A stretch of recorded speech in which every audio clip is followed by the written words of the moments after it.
नमस्कार। दिन भर की बड़ी खबरों में आपका स्वागत है। मैं हूं आपके साथ वैशाली। आइए शुरुआत करते हैं खबरों की, लेकिन उससे पहले नजर डालते हैं आज की सुर्खियों पर।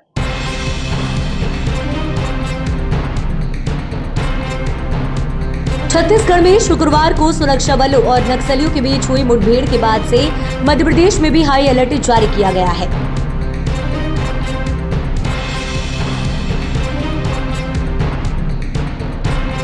उत्तर प्रदेश के मुख्यमंत्री योगी आदित्यनाथ ने एक सभा को संबोधित करते हुए यूपी में कानून से खिलवाड़ करने वालों को चेताया है।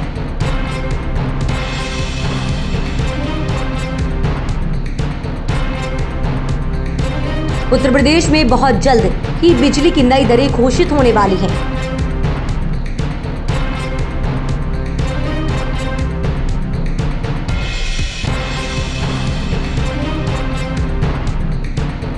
उत्तराखंड में समान नागरिक संहिता यूसीसी को लागू करने की दिशा में बड़ा कदम उठाया गया है।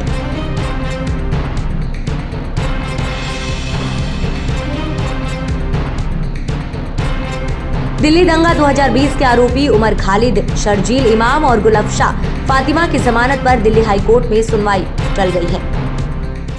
तो ये थी सुर्खियां और अब बात करेंगे खबरों की विस्तार से। छत्तीसगढ़ में गुरुवार को सुरक्षा बलों और नक्सलियों के बीच हुई मुठभेड़ के बाद से मध्य प्रदेश में भी हाई अलर्ट जारी किया गया है। छत्तीसगढ़ से सटी सीमावर्ती क्षेत्रों में सुरक्षा बढ़ा दी गई है। सुरक्षा बलों को अंदेशा है कि मुठभेड़ के बाद नक्सली सुरक्षित जगह तलाशेंगे। ऐसे में मध्य प्रदेश की सीमावर्ती क्षेत्रों में भी आ सकते हैं। इसी के चलते सुरक्षा हाई अलर्ट पर है।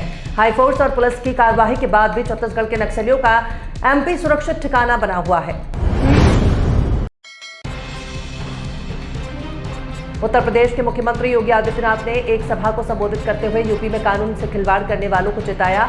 सीएम योगी ने कहा कि विरोध का मतलब तोड़फोड़ या लूटपाट नहीं। सीएम योगी ने कहा कि एक तबका हिंदू धर्म के देवताओं के खिलाफ अपमानजनक टिप्पणी, महापुरुषों को अपमानित और मूर्तियों को खंडित करना जन्मसिद्ध अधिकार समझ लेता है। भोपाल में नशे की अवैध फैक्ट्री चलाने वाले 2 आरोपियों की गिरफ्तारी के बाद इस गिरोह के तार मध्य प्रदेश के मंदसौर और राजस्थान के प्रतापगढ़ से जुड़ गए हैं। मंदसौर पुलिस ने इस मामले में बड़ा खुलासा किया है। हरीश आंजना को तस्कर गिरोह का बड़ा सदस्य बताया जा रहा है। अब इस मामले में एक अन्य नाम प्रेमचंद पाटीदार का भी सामने आया है, जिसकी पुलिस तलाश कर रही है। उत्तर प्रदेश में बहुत जल्दी बिजली की नई दरें घोषित होने वाली हैं। माना जा रहा है कि इस हफ्ते बिजली की नई दरें घोषित हो सकती हैं।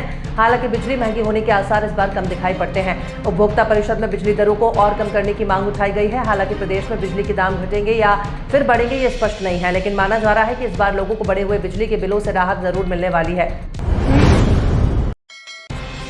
दक्षिण भारत के विश्व प्रसिद्ध मंदिर तिरुपति बालाजी के प्रसाद से जुड़े मामले ने लोगों के सामने सवाल खड़ा कर दिया। इस घटना के बाद अब देश भर के धार्मिक स्थल अपने यहाँ के प्रसाद की शुद्धता और सात्विकता को लेकर चौकस दिखाई दे रहे हैं। अब काशी विश्वनाथ मंदिर में बाबा को चढ़ाए जाने वाला प्रसाद एक सेंट्रलाइज्ड व्यवस्था के तहत तैयार किया जाएगा।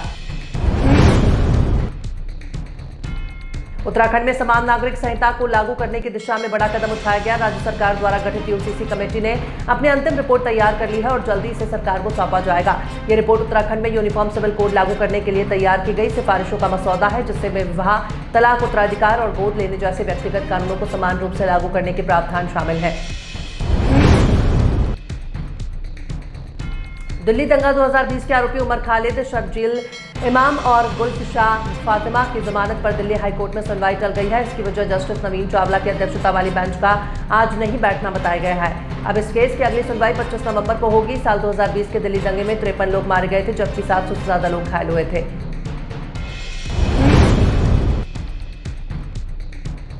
आम आदमी पार्टी के राष्ट्रीय संयोजक और दिल्ली के पूर्व मुख्यमंत्री अरविंद केजरीवाल ने एक बार फिर भारतीय जनता पार्टी और केंद्र सरकार को बड़ी चुनौती दी है। उन्होंने जनता की अदालत में कहा कि हमारी पार्टी विधानसभा चुनाव के लिए तैयार है। उन्होंने आगे कहा कि अगर भारतीय जनता पार्टी में हिम्मत है तो नवंबर में ही महाराष्ट्र और झारखंड के साथ दिल्ली में भी चुनाव कराएं।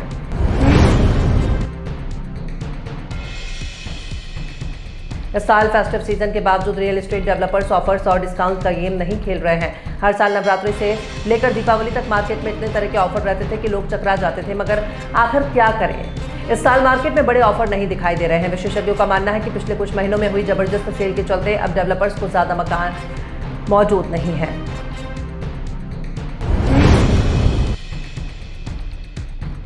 बॉलीवुड एक्टर इमरान हाशमी को गंभीर चोटें आई हैं। इमरान को ये चोटें हैदराबाद में एक फिल्म के एक्शन सीन शूट करने के दौरान लगी। खबर है कि इमरान फिल्म गोडाचारी 2 के सेट पर अपने स्टंट खुद से कर रहे थे। इसी दौरान उन्हें चोटें आई हैं। सोशल मीडिया पर इमरान हाशमी की तस्वीरें खूब वायरल हो रही हैं। फैंस को इमरान हाशमी की चिंता हो गई है, लेकिन बताया जा रहा है कि वो अब ठीक है। इस बुलेटिन में फिलहाल इतना ही। फिर होगी आपसे मुलाकात, तब तक के लिए देखते रहिए द जर्नलिस्ट ऑफ इंडिया।